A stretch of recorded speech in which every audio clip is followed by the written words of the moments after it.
Salam sejahtera Bapak Ibu Saudara-saudara yang dikasihi oleh Tuhan Yesus Kristus.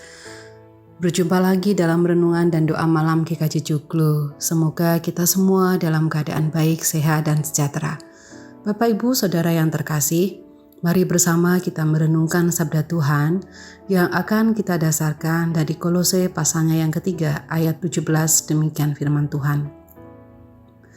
Dan segala sesuatu yang kamu lakukan dengan perkataan atau perbuatan, lakukanlah semuanya itu dalam nama Tuhan Yesus, sambil mengucap syukur oleh Dia kepada Allah Bapa kita. Bapak Ibu Saudara yang dikasihi Tuhan, tidak semua orang dapat menjadi saksi dalam sebuah persidangan. Seorang saksi harus mengalami sendiri apa yang ia katakan. Karena itu, kesaksian adalah integrasi antara pengalaman dan perkataan. Kesaksian bukan hanya sekedar kata-kata, namun juga perbuatan. Ketika penulis surat Kolose menjelaskan tentang hidup sebagai manusia baru, ia menasihati umat yang menjadi tujuan suratnya untuk benar-benar mengubah cara berpikir, cara bertutur, dan cara berperilaku agar sesuai dengan identitas mereka sebagai manusia baru. Mereka harus menjadi pribadi yang memiliki tekad untuk berubah, meninggalkan kebiasaan hidup yang lama yang bertentangan dengan apa yang diajarkan oleh Yesus melalui Paulus.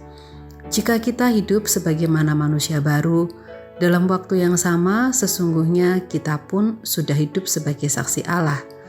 Karena itu, bersaksi bagi Allah memerlukan 3 hal. Yang pertama, passion, yaitu tekad yang besar untuk menjalani hidup sebagai manusia baru. Yang kedua adalah diri kita yang otentik. Menjadi saksi Allah dan melayani sesama tidak berarti kita harus hidup sebagai orang yang menyenangkan orang lain, menjadi people pleaser, sehingga kita hidup dengan mengenakan topeng agar orang lain senang dan kehilangan jati diri kita. Dan yang ketiga adalah menjadikan Tuhan Yesus sebagai sumber kekuatan yang menopang hidup kita senantiasa ketika kita menjalani kehidupan di dunia ini. Inilah 3 hal yang dapat kita lakukan agar kita sungguh-sungguh dapat menjadi saksi bagi Kristus. Bapak Ibu Saudara yang dikasihi Tuhan, semoga kita dikuatkan untuk melakukan firman-Nya. Dan sekarang mari bersama-sama kita berdoa. Allah Bapa kami yang Maha Kasih, kami datang kepadamu mengucapkan segala syukur dan permohonan kami. Kami bersyukur untuk firman yang boleh kami dengar. Kiranya kami dimampukan untuk melakukan firman itu. Kami juga berdoa Tuhan untuk saudara-saudara kami yang sakit, yang harus dirawat di rumah sakit dan memerlukan biaya yang cukup besar, memerlukan waktu yang cukup lama.